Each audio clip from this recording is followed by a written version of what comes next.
es parcialmente lineal, lo cual es interesante, ¿sí? La no paramétrica es como donde nosotros vemos la estimación de densidades de probabilidad, digamos, ¿sí? Y ahí utilizamos métodos de kernels y estos del estimador de Nadaraya-Watson, digamos. Y luego el tema de economía paramétrica, que es la más rígida. Entonces, básicamente, donde nosotros vamos a estar parados es en econometría clásica paramétrica. Luego hay econometría según datos, ¿sí? Entonces, hay econometría de corte transversales, hay de series de tiempo y datos de panel. Claramente no es una casualidad que aparezca primero la econometría de cortes transversales, ¿sí? Porque es, digamos, lo primero que se estudia. De ahí se tiene que pasar a series de tiempo y de ahí a datos de panel. Luego, según métodos de estimación, ¿sí? Tenemos mínimos cuadrados ordinarios, MCO o least square en inglés. Tenemos mínimos cuadrados generalizados, ¿sí? O mínimos cuadrados generalizados factibles, feasible GLS. Tenemos máxima verosimilitud y tenemos el método generalizado de los momentos. Nosotros vamos a comenzar claramente con mínimos cuadrados ordinarios o con, es decir, con least square. En el curso estaremos centrados en los modelos clásicos de serie de tiempo con forma paramétrica usando mínimos cuadrados y máxima verosimilitud. En este mundo tan amplio de econometría apenas vamos a ver algo, ¿sí? Entonces, aquí hago una pausa porque aquí tenemos la ventaja de que tenemos o estamos usando internet, ¿sí? Entonces quiero mostrarles algo, espero que creo que lo están viendo, si no están viendo me dicen. Entonces, yo quiero mostrarles, digamos, qué tan extenso puede ser estudiar econometría, ¿sí?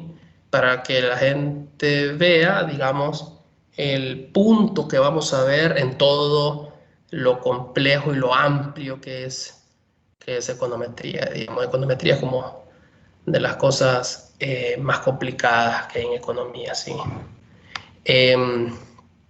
Entonces, les quiero mostrar, digamos, un plan de estudio, por ejemplo, de una maestría en econometría, para ver qué se estudia, ¿sí? Porque ahí en una maestría, alguien que se vuelve un maestro en eso, básicamente tiene que estudiar la mayoría de los campos. Entonces, vamos a ver el plan de estudios, ¿sí? Solo para que usted tenga una idea de qué se necesita para tener digamos, un buen background en econometría. Entonces, imagínense que en un primer año usted tiene que llevar matemática avanzada, probabilidad, bueno, claramente esto muy avanzado. De ahí ve análisis estadístico multivariado y inferencia estadística, básicamente 2 estadísticas, como le decía.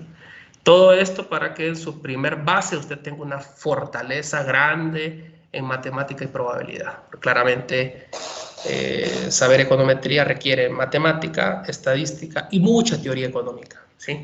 Llega un tercer trimestre, digamos, de estudios, usted tendría que llevar una primera clase teórica de econometría y una clase de microeconometría, ¿sí? Entonces, ya la microeconometría ya es un campo adentro de la econometría, ¿sí?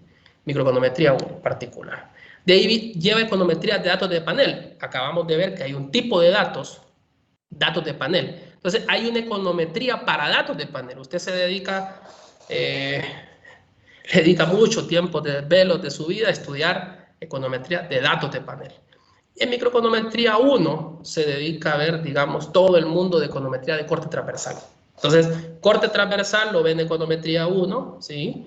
Microeconometría 1, perdón, y en econometría de datos de panel ve lo introductorio a datos de panel. De ahí luego lleva una clase solo para series de tiempo, ¿sí? Y luego empieza a ver métodos empíricos de macroeconomía estructural, donde empieza a ver todo tipo de modelos macroeconómicos que existen, donde ya ahí ya aplica la econometría con la macroeconomía, ¿sí? Entonces es una clase ya compleja. De ahí lleva microeconometría 2, donde ve experimentos, ¿sí? ¿Se acuerdan que ayer les decía? Creo que en macro era.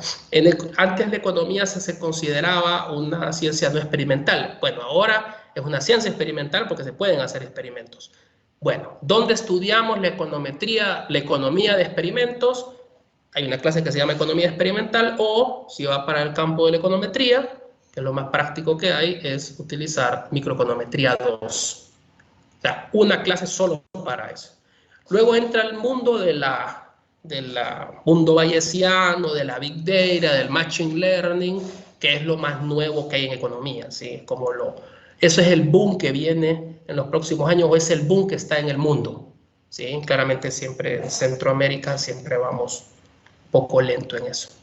Y finalizamos con una clase de macroeconometría donde se ve todo el mundo de macroeconomía aplicado a la econometría. Entonces se lleva microeconomía aplicada con econometría, vinculada, ¿sí? Entonces, básicamente lleva 1, 2, 3, 4, 5, 6, 7, 8 clases solo de pura econometría, ¿sí? Claramente econometría avanzada. Con eso quiero decirles que nosotros solo vamos a ver lo que está en econometría 1, ¿sí? Solamente lo que está acá, y un poquito y no al nivel avanzado, ¿sí? Hay gente que cree, digamos, que yo enseño cosas de doctorado, nada que ver, ni de maestría peor, ¿sí? Si enseñara cosas de maestría o de doctorado no pasaría a nadie, esa es la verdad. Uno que otro estudiante sí, probablemente, pero no, probablemente no. Por el nivel alto, digamos. Estamos enseñando clases de licenciatura, como debe de ser. Pero claramente depende de los niveles. Hay gente que no tiene la base fuerte y cuando ve algo relativamente difícil para licenciatura, entonces ya cree que es de doctorado, ¿no? Sí, entonces no, nada que ver. Las clases de licenciatura, la que yo dicto. Entonces esto es como todo lo que se ve, lo que se podría ver en econometría, ¿sí? Entonces nosotros, voy a regresar otra vez a la presentación. Nosotros vamos a ver apenas un poquitito de econometría, con algo de series de tiempo, con un poquitito de máxima verosimilitud. Vemos un punto en el tiempo. Aquello, como imagínense que aquello que mostré hace poco en temario es el 100%, bueno, ahorita en el curso que vamos a ver y que siempre he dado en la universidad, apenas vemos el 3% de ese 100, digamos, ¿sí? 3%, ¿sí? O sea, muy poco. Con eso no quiero decir que lo que vamos a aprender no sirva para nada. Lo que quiero decir es que vamos a ver algo muy, muy, muy acotado, ¿sí? Para que no vayan a pensar que es algo, digamos, súper complicado y que, bueno, vengo a complicarles la vida y no, nada que ver, ¿sí?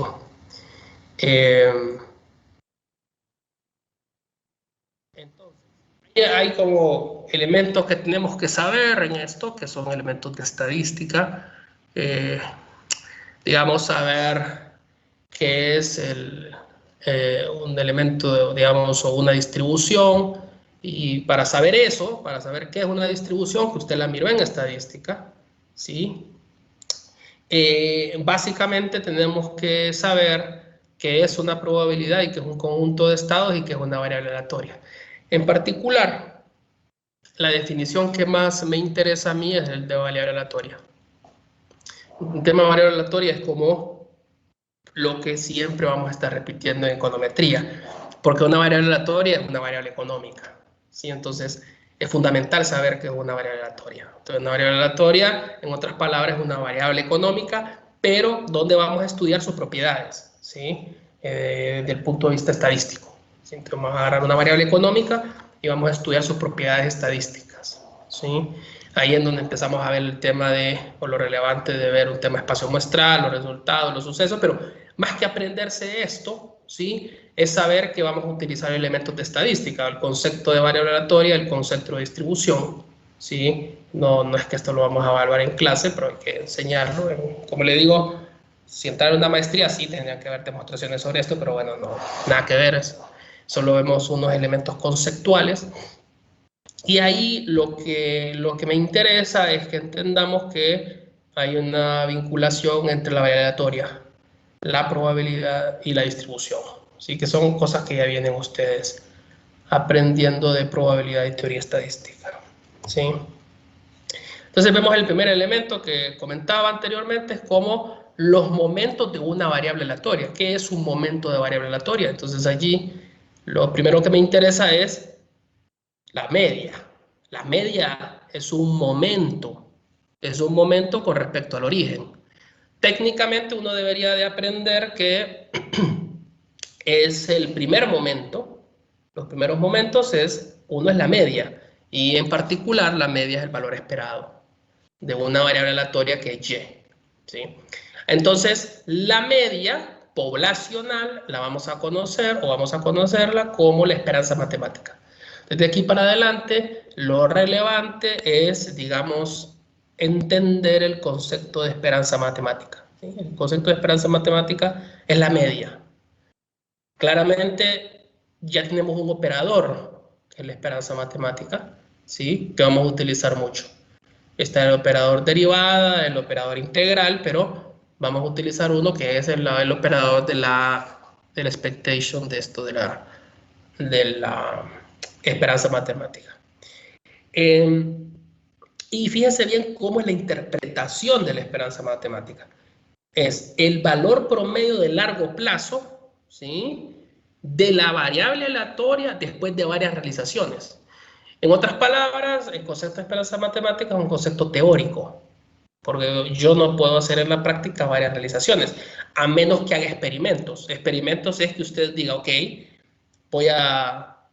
quiero sacar la esperanza matemática de el uso de dados y el lanzamiento de dados de una variable aleatoria, ¿sí? X, que yo defina. Yo quiero obtener la esperanza matemática. Y para eso hago repeticiones. Tiro el dado una vez, tiro los dados otra vez, tiro los dados otra vez. Pero eso es un ejercicio que no es de una decisión microeconómica o macroeconómica, más allá que pueda ser una teoría de juegos, ¿sí? Sino que en economía no puedo decirle a usted, ¿sabe qué? Voy a tomar la variable ingreso, ¿sí? Y entonces voy a ver, hoy trabaja usted como economista, mañana trabaja como ingeniero y mañana trabaja, y después pasado mañana trabaja como arquitecto. Eso no puedo hacerlo porque esos ejercicios de experimentos son complicados en la vida real, porque yo no puedo controlar las condiciones iniciales. Distinto a un dado que puedo decir, bueno, ahora me interesan solo los 5, después me interesan solo los 6, ¿sí? Yo controlo el experimento. En la vida real es más complicado, pero alguien me puede decir, pero usted me dijo que en economía ahora se pueden hacer experimentos. Claro, pero se tienen que diseñar los experimentos en economía. Entonces, hay economistas que están dedicados a hacer ejercicios de experimentos, y ya se están haciendo en todos lados del mundo, en África, bueno, en Estados Unidos, lógicamente, en América del Sur, en Centroamérica. Nunca he escuchado un experimento que no sea, digamos, esto de observar a la gente con esto del bono 10.000, que ha sido realizado por organismos internacionales, ¿sí? Entonces, en este tema, entonces, lo que me interesa de la media es que usted sepa que la definición de la media con la esperanza matemática coinciden cuando yo sé que la esperanza matemática es un elemento o es un operador que me permite ver cuál es el promedio después de varias realizaciones, sin hacer las realizaciones. Es decir, yo tengo una función estadística y sin necesidad de hacer el experimento y hacer repeticiones, yo le saco la esperanza matemática y yo sé que obtengo la media.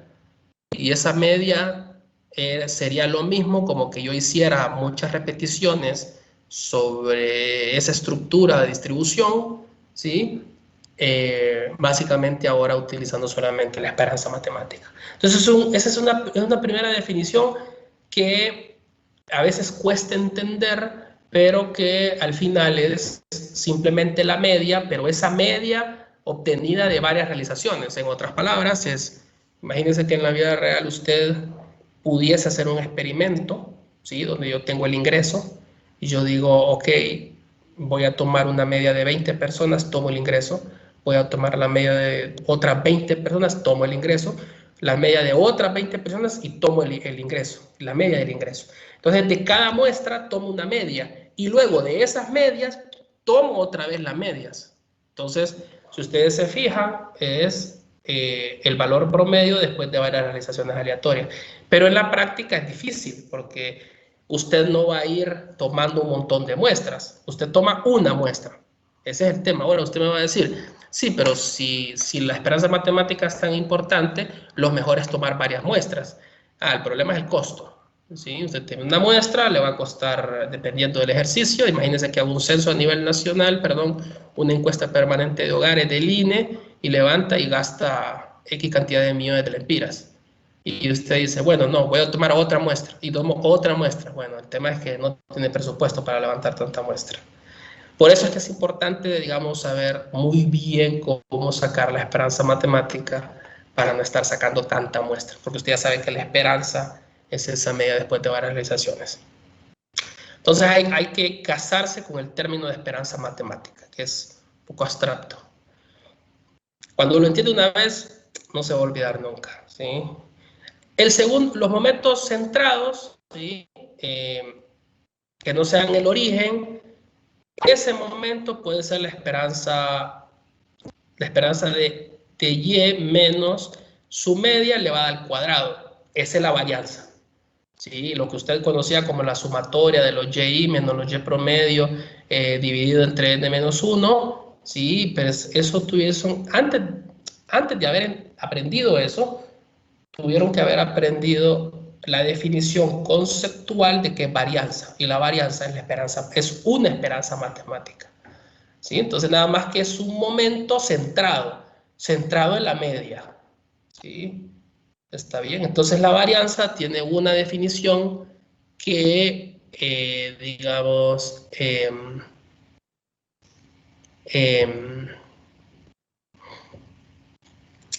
son dos definiciones importantes. Primero, la esperanza matemática. Entonces, ahora yo deseo que usted entre en su acervo de conocimiento, que sepa que la esperanza matemática es la media, pero que con elegancia sepa utilizar el término esperanza matemática. El otro elemento es un momento centrado, y el primer momento centrado es la varianza, ¿sí? Elevada al cuadrado es la varianza. Vamos a otro momento. Cuando la esperanza matemática de y menos su media se eleva al cubo, ¿sí? Y se divide entre la varianza al cuadrado, aparece lo que se denomina la simetría. Si usted en estadística se acuerda, conocía la simetría. Bueno, si la simetría es igual a 0, entonces la distribución es simétrica. ¿Sí? Si la distribución es menor a 0, puede tener larga cola, ¿sí? Perdón, mayor a 0, puede tener larga cola o está, digamos, hacia la derecha, ¿sí? O sea, a la izquierda, perdón, es cuando está con sentido o con signo negativo. Lo relevante es conocer esta expresión, porque si usted se fija, esos momentos centrados de esa variable dependen de una variable aleatoria. El cuarto momento, primer momento, la media. Segundo momento, que es un momento centrado, ¿sí? La varianza. Tercer momento, elevado al cubo, la simetría. Cuarto momento, la kurtosis. Entonces, esos elementos que usted aprendió en estadística, tuvo que haberlos aprendido con la definición de momentos de una variable aleatoria. ¿Cuáles son los momentos de una variable aleatoria? La media, la varianza, la simetría y la kurtosis, ¿sí? Si usted aprende bien de esta forma, nunca va a volver a olvidar, ¿sí? No es como cuando uno lleva estadística que le dicen a uno, no, mira, y si la kurtosis es igual a 3, la distribución es normal. Y si es mayor a 3, entonces tiene cola pesada y leptocúrtica. Sí, pero yo estoy seguro que pasado un año se olvidó de eso usted. O sea, si usted lo aprende bien, ¿sí? Y aprende que son momentos de una variable aleatoria y sabe por qué es que están elevados al cubo, entonces no se volverá, no volverán a olvidar esas definiciones, ¿sí? Entonces son momentos de variable aleatoria. Otro momento que no es de una variable aleatoria, sino un momento entre variables aleatorias, es la covarianza, ¿sí? Y la covarianza supone que hay una distribución conjunta, que a veces no existe una distribución conjunta entre dos variables aleatorias, pero yo supongo que para obtener la covarianza existe una distribución conjunta. Bueno, no necesariamente es cierto. Esta definición de covarianza es una medida de asociación lineal. Eso es fundamental, lineal. En otras palabras, yo estoy considerando que esta esperanza matemática está midiendo cosas lineales entre las variables, ¿sí? Si la covarianza entre dos variables es mayor a 0, entonces significa que hay una relación positiva. Si, digamos, si la covarianza, si X y Y o X y Z son independientemente distribuidas, es decir, no comparten la distribución, entonces la covarianza es 0. Lo contrario no es cierto. Yo puedo tener covarianza igual a 0, pero no van a ser independientes. Y esa es una pregunta que a mí me gusta de examen. ¿Por qué? Porque, digamos, la covarianza, ¿sí? Por definición, mide cosas lineales. Entonces, si la covarianza es 0, puede ser que la relación lineal sea nula, pero eso no significa que no existe otro tipo de relaciones no lineales y por lo tanto tengan algún grado de relación, ¿sí? Por eso dice, pero no viceversa, ¿sí? Entonces, acuérdense que los modelos que vamos a ver ahora son modelos lineales. Probablemente la relación entre dos variables no sea lineal y eso pueda fallar. Fíjense bien que la covarianza de una variable aleatoria con ella misma, es decir, covarianza de x en x, es la definición en este sentido, que es esto, que es lo mismo que la varianza. ¿Sí? Son ejercicios, digamos, relativamente sencillos. Si a la covarianza la divide entre los desvíos estándar, encuentra el coeficiente de correlación que está entre menos 1 y 1. Una de las preguntas interesantes es, ¿por qué está entre menos 1 y 1? Sí, es una demostración interesante. El último concepto que vamos a ver hoy, ¿sí? Es el tema de distribución condicional. La distribución condicional sirve para definir la media condicional. La media condicional es un concepto clave en econometría, fundamental, ¿sí? Básicamente, la media condicionada me permite a mí la relación entre dos variables económicas. La media no condicionada no lo permite. Entonces, por ejemplo, imagínense que yo le diga a usted, tomemos la media del consumo de todos ustedes el día de hoy, ¿sí? Entonces usted viene y dice, no, les pregunto en un Excel, póngame cuánto consumió en valor de dinero. Entonces algunos me dicen, no, mire, yo consumí un aproximado de 200 lempiras, otro me dice 300 lempiras, otro 400 lempiras. Tomo la suma de todos y lo divido entre el número de personas y saco la media. Eso es una media no condicional, porque no está condicionado a nada. Simplemente le digo, sáqueme la media del consumo. Ahora, si yo vengo y le digo, sáqueme la media del consumo, dado que usted es olimpista. Entonces usted dice, no, bueno, entonces ahora me está relacionando consumo con ser olimpista. Ya son dos variables, ¿sí? Claramente el consumo se tendría que relacionar con una variable económica, pero aquí estoy poniendo un ejemplo para entenderlo. Yo puedo decirle, sáqueme la media de los olimpistas. Entonces usted dice, perfecto, pero entonces no voy a tomar en cuenta los motahuas. Entonces muchos dicen, no, ¿sabe qué? Lo voy a borrar. No necesariamente así se hace la fórmula, pero yo ya sé que va a ser una media condicionada que sea olimpista. Saco la media del consumo, condicionado que sean los olimpias. Entonces yo necesito para eso una distribución condicional. Y si hay una distribución condicional, yo puedo sacar la expectativa condicional. La expectativa condicional, acuérdense que es la esperanza matemática condicional. Entonces yo tengo la media del consumo dado X variable, que en este caso decía sea Olimpia. Entonces, esta notación es relevante en econometría. ¿Por qué? Porque lo que vamos a pensar ahora es cuál es la media del consumo dado este nivel de ingreso. ¿Cuál es la media del consumo dado esta edad?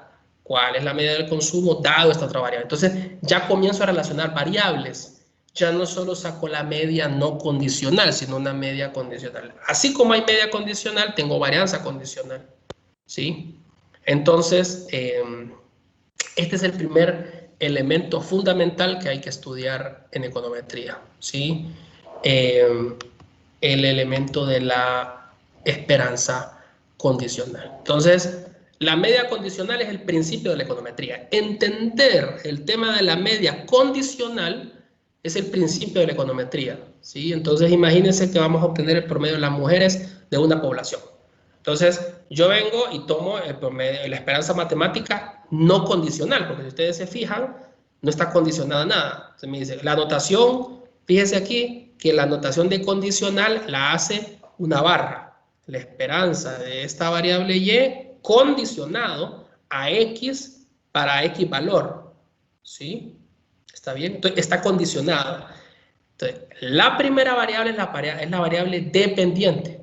La otra variable es la independiente, ¿sí? Y esto, digamos, ya está definiendo un modelo de estimación, ¿sí?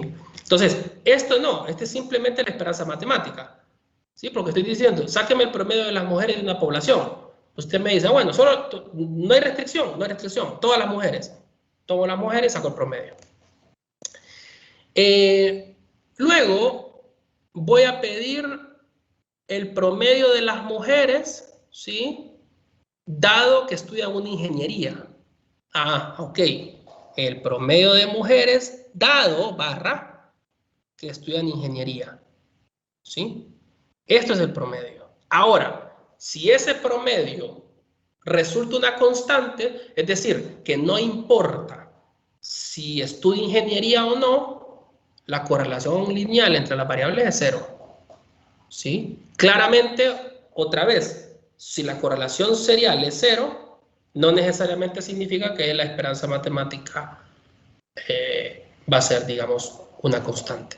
Sí, fíjese bien que si la media condicional es una constante, eso significa que independientemente de lo que estudie la mujer, va a obtener la misma media, ¿sí? Significa que la relación entre el tipo de estudios con el ser mujer no tiene vinculación lineal, ¿sí? Sería cero. Entonces, esos son los primeros elementos que a mí me interesaría que estudien, ¿sí? El tema de la media condicional. El primer laboratorio que va a ser instalar Stata, porque eso es lo que me interesa primero, que comiencen, es fundamental. Después, yo no les pido que después no vayan a decirme que al final del periodo no pudieron instalar Stata, que no, a falta de 2 días de hacer el último examen, dentro de 12 semanas, perdón, 9 semanas, me vienen a decir que no tienen computadora, ¿sí? Recuerden que el laboratorio, o si ven si ustedes ven su plan de estudios, hay un asterisco que dice ahí que la clase tiene laboratorio, ¿sí? Entonces, por eso es que los laboratorios se dan espaciados y con semanas, y por eso el examen se da para llevar, para que tengan la oportunidad de que puedan, digamos, moverse con un compañero, pedir una computadora prestada y resolver el examen. Se me escapa otra cosa. Anteriormente, yo siempre detecto cuando se están copiando los exámenes. Tengo una cosa que cuando veo los trabajos, detecto dónde están copiados. Y entonces yo siempre hago algo. Tomo las copias de los 3 y lo divido entre 3. Si las personas sacaron 50, después terminan sacando 20. Y después me terminan preguntando por qué, si su examen se parece al de otro compañero, sacaron 20. Claro, aquel que no copió tiene sus 40 o sus 50 puntos. Pero si usted copió, yo voy a dividirlo entre las personas que copió. Usted me va a decir, bueno, ¿y cómo sabe que copian? Yo sé cuándo copian, ¿sí? Incluso cuando me mandan sus archivos de Stata, se nota con claridad cuando se han copiado, ¿sí? Ya incluso nos mandaron una circular ahí donde nos dan, digamos, ciertos lineamientos de qué hacer cuando se están copiando cosas en ese sentido, ¿sí? Que no existían. Bueno, aquí nos vamos a quedar. Entonces, como vuelvo a repetirles, la próxima clase vamos a seguir con la parte teórica y el jueves vamos a hacer Stata. Entonces vamos a ir martes teórico, jueves Stata, y el sábado van a tener su laboratorio donde van a resolver ejercicios, ¿sí? Lo que me hace falta definir, aunque yo creo que voy a mandárselos más noche, es la definición de cuándo van a hacer los exámenes. En general los exámenes siempre se dan los viernes y se entregan, digamos, los domingos. Claramente, si son a hora de clase, digamos, se hacen a hora de clase y yo defino el día, ¿sí? Como les digo, eso vamos a definiéndolo según cómo vayan avanzando. El primer examen va a ser aquí en hora de clase, ¿sí? Vamos a 50 minutos y en general son exámenes de selección múltiple o exámenes de demostrar alguna cosa, ¿sí? Bueno, entonces, repito, el martes vamos a tener clase, ¿sí? Y el miércoles vamos a tener clase de laboratorio de Stata, ¿sí? Perdón, el jueves vamos a tener laboratorio de Stata. Y luego el sábado van a tener su otro laboratorio de Stata. Y así vamos a ir, ¿sí? El periodo anterior, digamos que no tuvimos ese laboratorio semanal que es importante para ustedes y teníamos 2 clases teóricas, ¿sí? Entonces ahora no, ahora va a tener una clase teórica, una clase de Stata y el sábado van a tener una combinación de Stata y una combinación teórica según lo que tengamos programado con Gabriela. Y vamos a ir resolviendo ejercicios de guías, ¿sí? Yo voy a dejar unas guías, ¿sí? Que van a entregar, van a dar, las guías van a ser entregadas en laboratorio, ¿sí? Entonces, Gabriela va a resolver algunos ejercicios de esas guías y luego los otros ejercicios quedan para usted, para que usted resuelva sus ejercicios, ¿sí? Porque ese es el tema, usted tiene que practicar, ¿sí? Bueno, yo no tengo más que decirles, les agradezco y nos vemos el martes, siempre con clase teórica y el jueves listos para usar Stata.